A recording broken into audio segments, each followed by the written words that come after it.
Well, it's great to be together this morning. I want to welcome again all of you who are here in the building and those of you who are worshiping with us online. Oftentimes at this point we turn and we say good morning, church, to make this connection with people at home. But I'm going to ask you to humor me this morning as we do something different. Today is a very important day in the life of the Lane family. My mom, Wilma, turns 90 years old today. Stop. So I'm going to ask you to turn around and on the count of three say, "Happy birthday, Wilma." Okay, so turn around, look up at the camera where Rick is, and on the count of three, 1, 2, 3. Happy birthday, Wilma! Mom.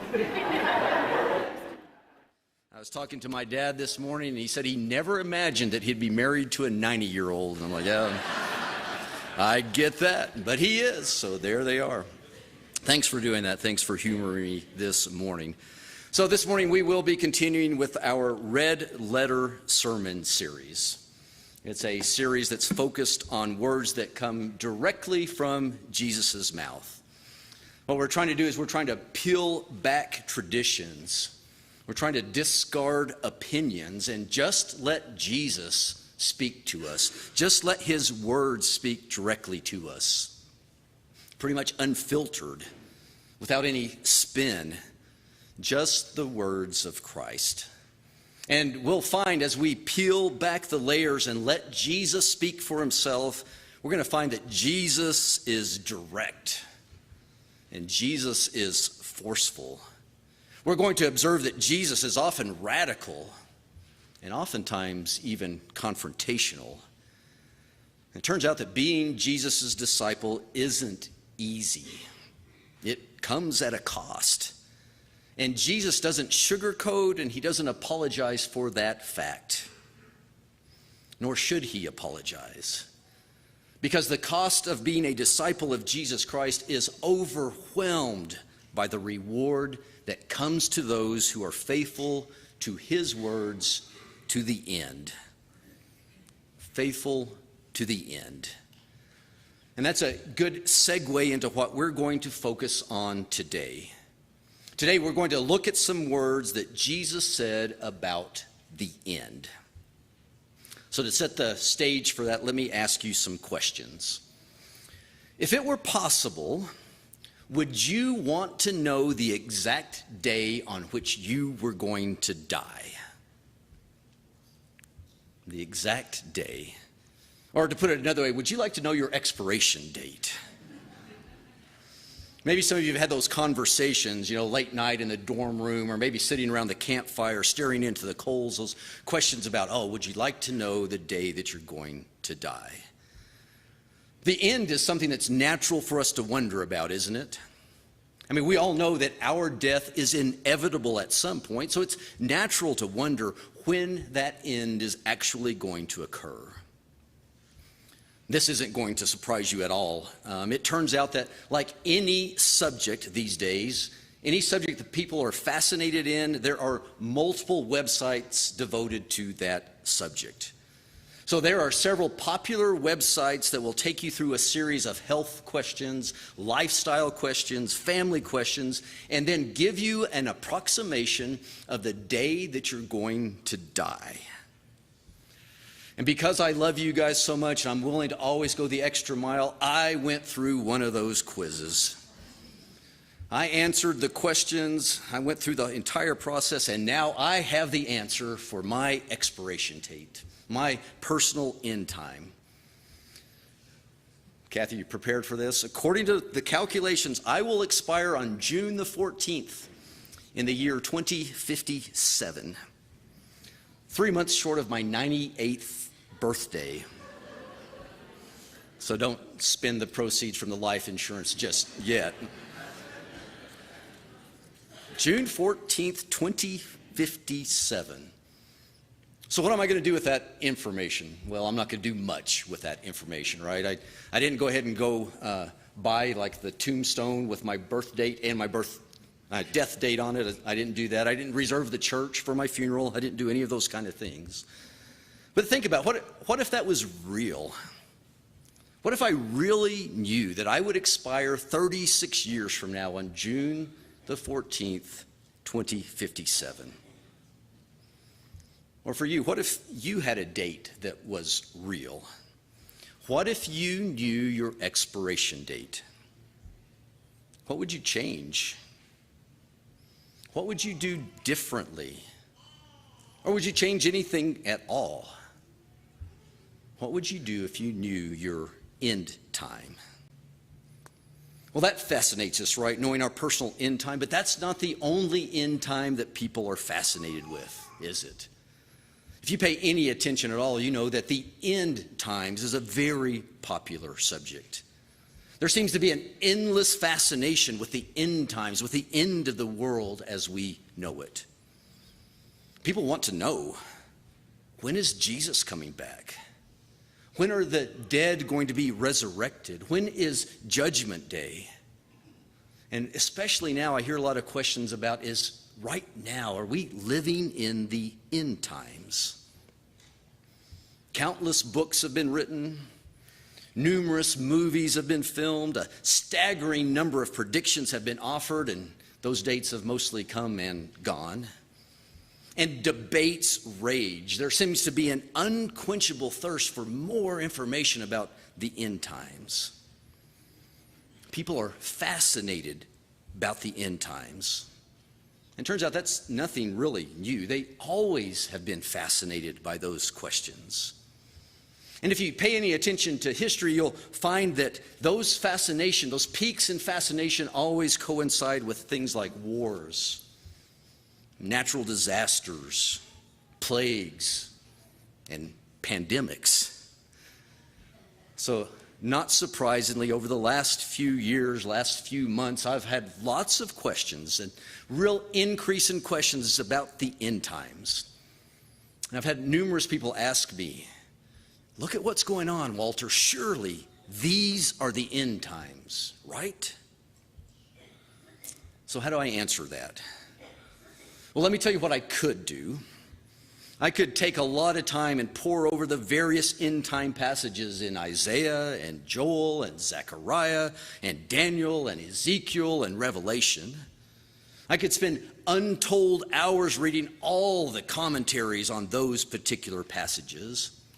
I could dig into all the various arguments and counter-arguments about amillennialism and dispensational premillennialism and historical can't even say it, let alone tell you anything about it, premillennialism and postmillennialism.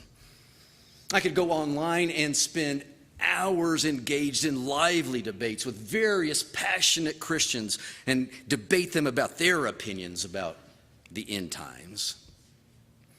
And that would take me years. And after years of doing that, I could pull all of my information together, I could summarize it, and I could present a sermon series to you about the end times. I think it'd probably take me about 48 weeks. And trust me, about 12 weeks into it, if somebody asked you when it was all going to end, your answer would be, not soon enough. And I could do all of that, but honestly, that's not who I am. It's not even really my interest in many ways. No, instead, I'm the guy who says, are these the end times? Well, why don't we see what Jesus said? And that's what we're going to do this morning. We're going to see what Jesus said. We're going to spend almost all of our time in the 24th chapter of Matthew. This would be a great time to turn there if you'd like. Matthew chapter 24. And while you're turning there, let me kind of set the scene for you. As we get to Matthew chapter 24, we're reaching the end of Jesus' time, the end of his time here on earth. And we've seen that Jesus has been devoting much of his time in preparing his disciples for his departure. Matthew summarized the focus of Jesus' ministry during this time like this in Matthew chapter 16, verse 21. Matthew says, from this time on, Jesus began to explain to his disciples that he must go to Jerusalem. And there he must suffer many things at the hands of the elders, the chief priests, and the teachers of the law. And that he must be killed and on the third day raised to life. Jesus began to explain to his disciples that he was going to Jerusalem. He was going to suffer at the hands of the religious leaders. He was going to be killed and then be raised back to life on the third day. Well, how did the disciples take this news? Well, not surprisingly, the disciples had a hard time really grasping what Jesus was talking about, a hard time grasping his explanations. You see, the future that Jesus began to describe didn't even resemble the future that they were anticipating. They anticipated taking up arms against Rome, but Jesus described instead taking up a cross. They envisioned triumph, but Jesus described suffering. They were expecting a great victory, but Jesus was describing his death. They were anticipating a return to the glory days for Israel, the glory days for Jerusalem, the glory days for the temple. But instead, Jesus had this to say to them, Matthew chapter 24, verse 1. As Jesus left the temple and was walking away, his disciples came to him and called his attention to its buildings. Do you see all these things? He asked. Truly, I tell you, not one stone here will be left on another. Every one will be thrown down. Well, that confused the disciples. It confused them because it didn't make any sense. So they needed some clarity. So what did they do? Well, they did what people have been doing for ages. They asked Jesus for a sign. Verse 3. As Jesus was sitting on the Mount of Olives, the disciples came to him privately. Tell us, they said, when will this happen? And what will be the sign of your coming and of the end of the age? So there's our question. What will be the sign of your coming and of the end of the age? That was a question that the disciples asked then. It's a question that's been asked every generation since then. It's a question that we ask now. What will be the sign of your coming and of the end of the age? So let's see how Jesus answers that question. And one of the first things that we're going to notice is that Jesus, in true Jesus fashion, doesn't give them an immediate and direct answer. What instead Jesus does is he tells his disciples what significant events they can expect to happen, which aren't the signs of the end times. Let me repeat that. Jesus first relates some significant events that we can expect to see, but which he tells us aren't signs of his return and of the end of the age. And many of these events will sound quite familiar. So Jesus, what are those events that aren't signs of the end? Let's read on Matthew chapter 24, beginning in verse 4. And Jesus answers, watch out that no one deceives you, for many will come in my name claiming, I am the Messiah. And they'll deceive many. And you will hear of wars and rumors of wars, but see to it that you're not alarmed. Such things must happen, but the end is still to come. Nation will rise against nation and kingdom against kingdom. There will be famines and earthquakes in various places, and all these are the beginning of birth pains. It's quite a list, isn't it? In fact, it's a popular list. We hear about those things all of the time in the context of the end times. And Jesus says there are going to be false prophets, many of them, many false messiahs who'll show up. They'll deceive many people, but that's not the sign of the end. And he says there will be wars and rumors of wars and nations pitted against nations, but that's not the sign of the end. And Jesus says there are going to be many natural disasters. There'll be famines and earthquakes and pandemics, but those aren't the signs of the end. In fact, Jesus says that the false messiahs showing up and the wars and the natural disasters occurring are actually just prelude to the end. He says they're the beginnings of the birth pains, but they're not the birth. They're not the signs of the end. Okay, Jesus, then what next? Well, next Jesus addresses some awful events. Some awful events that he knows are just decades away. He addresses the fall of Jerusalem. He addresses the destruction of the temple. He addresses the persecution of the Jews that we all now know happened in AD 70. And Jesus knows, because he knows people, he knows human nature, he knows that those momentous events that are about to happen, Jerusalem besieged, walls torn down, citizens slaughtered, the temple, the centerpiece of Jewish religious life and cultural life, the temple torn down and burned so that not one stone is left on another. Jesus knows that those momentous events will be seen by many people as signs that the end has arrived and Jesus is coming. And if you look at it from their perspective, you understand, right? I mean, just look at the rubble of the walls and the temple. Just listen to the mourners weep and wail. Those must be the signs. Surely the end has come. Surely the Messiah's arrival is imminent. But Jesus once again says, no. Those things are going to happen, yes, and they are going to be awful, yes, but they don't point the way to the end. Jesus says this, beginning in verse 23. He says, at that time, after the destruction of the temple, at that time, if anyone says to you, look, here is the Messiah, or there he is, he says, do not believe it. For false messiahs and false prophets will appear and perform great signs and wonders to deceive, if possible, even the elect. See, I have told you ahead of time. So if anyone tells you, there he is out in the wilderness, do not go out. Or if they say, here he is in the inner rooms, do not believe it. Don't believe it.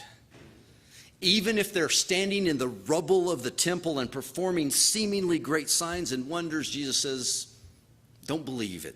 Don't believe it's the end of the time. If they claim to be a Messiah or a prophet, Jesus says, don't believe them. He says, if anyone says to you, there he is, or you can find him out in the wilderness, or he's just right there inside the room, don't believe them. And why not, Jesus? Why not believe any of those reports? Well, Jesus says, don't believe any of those reports because that's not the way things are going to happen. That's not the way things are going to go down. In fact, Jesus says, we won't need anybody's assistance. We won't need anybody's help in realizing that the time has come. We won't need anybody's help realizing and identifying that the Messiah has returned. In fact, Jesus says it will be obvious to everyone that he has come back. In verse 27, Jesus says, for as lightning that comes from the east is visible even in the west, so will be the coming of the Son of Man.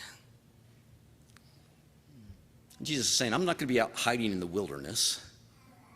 I'm not going to be locked behind some closed door. Jesus says, you won't need anybody's help in making the announcement that I'm back, and I won't need anybody's help making the announcement that I have returned. It won't be necessary to have online debates. It won't be necessary to have brotherhood disagreements. No, everyone will see. It will be obvious to everyone that the time has arrived. His coming will be as obvious as a bolt of lightning in the night sky. And Jesus says this in verse 29. He says, the sun will be darkened, the moon will not give its light, the stars will fall from the sky, and the heavenly bodies will be shaken. Then will appear the sign of the Son of Man in heaven. And then all the peoples of the earth will mourn when they see the Son of Man coming on the clouds of heaven with power and great glory. And he will send his angels with loud trumpet call. And they will gather his elect from the four winds, from one end of the heavens to the other. Did you catch that? Do you catch what Jesus is saying? See, right here in these verses, Jesus is giving us the definitive sign of the end of time and his second coming. It's the definitive sign. And what's that sign? This is going to be mind-blowing, okay? So hang on to yourself. The sign of the end is the end. The sign of Jesus' coming is his coming. I want you to listen carefully to me, because I know it might seem that I'm being facetious and kind of flippant, but I'm not. I'm as serious as I can be. Jesus says the only trustworthy sign of the end is the end. And Jesus says the only trustworthy sign of my coming back is my coming back. And I know that doesn't make for very long and exciting and complicated books.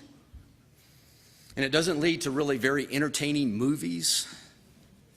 And it doesn't leave much room for online debates, but that's what Jesus says. I know the speculation about the end times is fascinating. I know the search for signs is intriguing. I know that it's seductive to think that we might somehow be able to break the code and know when Jesus is going to return. But Jesus says this in verse 36. He says, about that day, about that hour, no one knows. Not even the angels in heaven, nor the Son, but only the Father. No one knows. Not the angels in heaven, not the Son, only the Father. So I stand before you saying, I don't know. And I don't want to hurt your feelings, but I'm standing before you saying, you don't know. And all those people online don't know. And the prophets making their predictions don't know. The author of that book that you might have read, the director of that movie you might have watched, that most passionate of self-appointed prophets that you might have listened to on YouTube, they don't know. Because I believe what Jesus said. No one knows when the end is coming. No one knows when Jesus will return. So what do we do with that kind of information? Well, I think we listen to Jesus. We listen to Jesus when he says this, verse 42. He says, therefore, be ready. Therefore, be ready, because you do not know on what day your Lord will come. In verse 44, he says, you must be ready, because the Son of Man will come at an hour when you do not expect him. Be ready. And that's the message that we need to hear. That's the message that Jesus wants us to hear. Be ready. So I started this sermon and I asked you if you would like to know your expiration date if that information was available. And I asked you, what if you had a date that you knew was real? What if you knew your expiration date? What would you change? What would you do differently? Would you change anything at all if you knew your end time? Well, it turns out that most people who would like to know their expiration date would like to know it for one simple reason. They'd like to know when they're going to die so they'd have an opportunity to put their life in order before they die. I get that, don't you? I mean, I would hope that knowing my expiration date, my personal end time, would help put things into perspective and help me focus on what really matters in life. And you'd like to think that the closer you got to your expiration date, the clearer your perspective would become and the sharper your focus would be.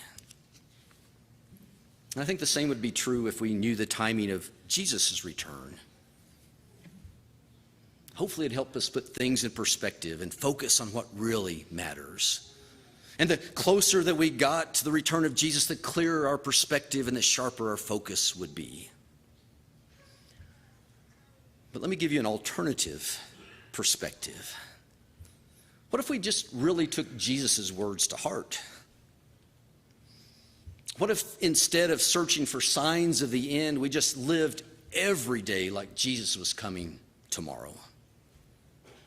What instead of me wasting time filling out an online questionnaire that tells me that my expiration date is June 14th, 2057, what if I just lived every day as if it was my last? Wouldn't that clear up my perspective? Wouldn't that sharpen my focus? Wouldn't that keep me ready? So let me ask you, what would you do if you knew that your personal expiration date was July 25th, 2021? What would you do? Or what if you knew that Jesus was coming back July 18th, 2021? What would you need to do to be ready? What would you need to do about your relationship with God to be ready? What would you need to do about your relationship with your brothers and your sisters and your neighbors in order to be ready? You see, we don't know the day or the hour that Jesus is returning, but we do know he is returning. And we don't know the day or hour of our deaths, but we do know we will die.